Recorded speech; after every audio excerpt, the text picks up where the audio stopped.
5:30 a.m. Pretty bright out, and our Uber's 2 minutes away to take us to the airport. A true morning person right here. And she's still smiling.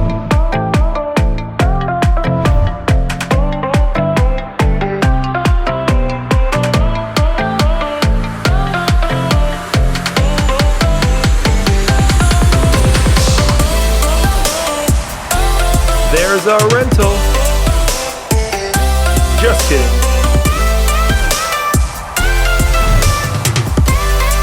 We literally walked the entire parking lot and it was just right there at the beginning.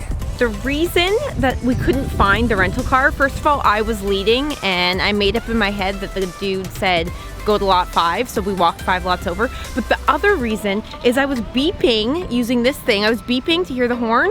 Okay, listen to this beep. Watch. You can't even hear unless you're right beside the car. Anyway, in doing that, I locked myself out of the car. You know what I was just thinking about? It's crazy that we were in Toronto and then just a few hours go by and now we're in British Columbia, like the other side of the country. I know. Like, airplanes are so futuristic. Cows! We have cows in Toronto. We're staying in Vancouver for the next couple of days, and we haven't told you why we're here yet. So Will and I are getting married tomorrow. We're taking a private helicopter tour up to a mountaintop about an hour north of the city. And we also have another YouTuber coming to help us film. He's flying in all the way from Finland to be here. Getting excited, starting to feel real. We're on our way to Stanley Park right now. It's a bit touristy. I've been a few times before in my life, but it's still super cool and definitely worth checking out.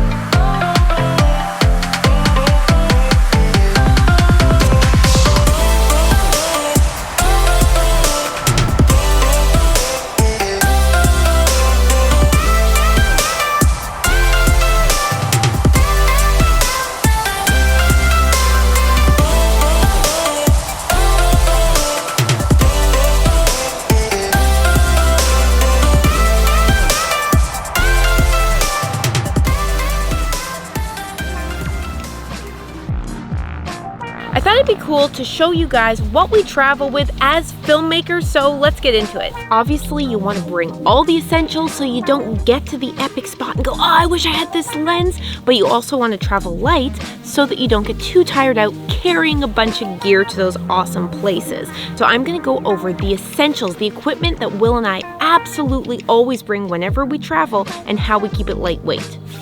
We always bring our Joby and a lightweight travel tripod. The Joby's great for vlogging, for wrapping around trees or poles and weird places that will allow you to get that shot that you wouldn't otherwise be able to get handheld or with a tripod. Second to the Joby is this lightweight travel tripod. Only a couple pounds, it extends in length so you can get height where you can't get it with the Joby, and it's great for those longer static shots or time lapses. Next, the lenses that we bring on every trip we take. First, we have our zoom lens. This one's equivalent to a 24-70, really nice for those on-the-go shots where you want to get a wide and quickly jump into a closer-up shot. We're big fans of traveling with a 24-70 lens because it's a great all-around lens. We also tend to use this lens a lot for vlogging. It's wide, it's not super wide, so when we vlog with the Joby, we hold the camera as far away from our face as we can, but it gets the job done, and it also allows you to get tons of other shots without having to change lenses. We also love this macro lens. Now, usually most people use macros to get those really close-up shots. We use it for that, but we also use it for telephoto shots. This lens doesn't have image stabilization, but our GH5 does have in-body image stabilization. So when we're shooting handheld and slow-mo, we can still get really great shots. Because this macro lens is a Canon lens and our GH5 is Panasonic, we use this speed booster, which is awesome because it actually brings this lens from an f2.8 to f2 and eliminates most of the crop. And the third lens that we bring whenever we travel is this lens here. It's super fast, it's great for low light vlogging shots or B-roll shots.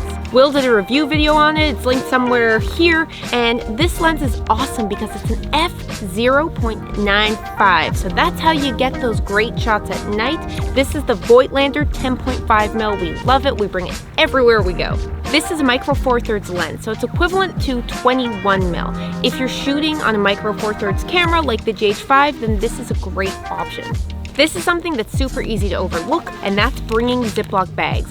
If you're hiking and it starts to rain, if the weather's changing, having Ziploc bags with your batteries in them, with your hard drive in them, will protect these very important things that you need for filmmaking. So always pack like 5 to 10 Ziploc bags whenever you're traveling. They come in handy for so many reasons. Second to that, you can use Ziploc bags to protect your camera the way that you wear a rain jacket to protect yourself from rain.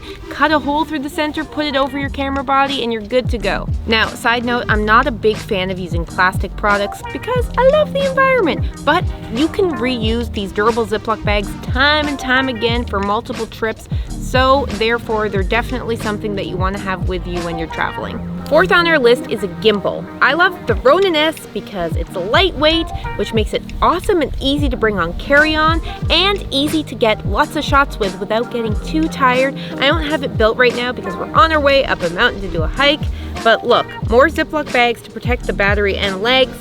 Look how small it is. You can honestly fit it in your backpack, no problem.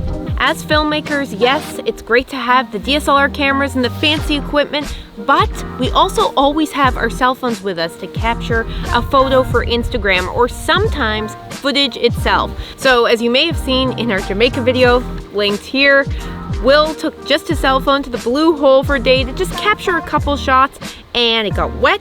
He didn't lose it in the water, it just got wet, and we lost a ton of footage, of photos as a result. Since then, we travel with this. I'll link it down below because it's awesome. You put your cell phone in it, you can go into water. As long as it's zipped up, it's gonna keep your camera, the footage, and the photos on it safe. So normally we do not travel with 2 bags. Normally it's just this small one, which Alli got for about $40. It's pretty small. It doesn't hold a lot of stuff, but it's just perfect if you're like hiking up a mountain or whatnot. It'll hold our vlogging camera, the Joby tripod, the microphone, and a few other lenses and some accessories at the front, like an ND filter, for example. That's really great, again, for lightweight traveling. This one is much bigger. This one's a few $100s, but you can carry a lot of stuff. For this trip, since Alli and I were getting married and we're going to the top of a mountain, we set up the 2 tripods, a hard drive. We brought the labs, the laptop at the front, and a whole bunch of other accessories like a backup battery source. It's very big, it's very heavy. It will hurt your back after a while, but it's a great alternative if you are traveling and need to bring a lot of stuff. All right, so those are the things we like to travel with. As you notice, we didn't bring any lighting equipment. You can't really take film lighting equipment with you. It's just not enough space. And by the way, these are products that we researched and purchased ourselves. These aren't sponsored. These are actual filmmaking stuff that we travel with.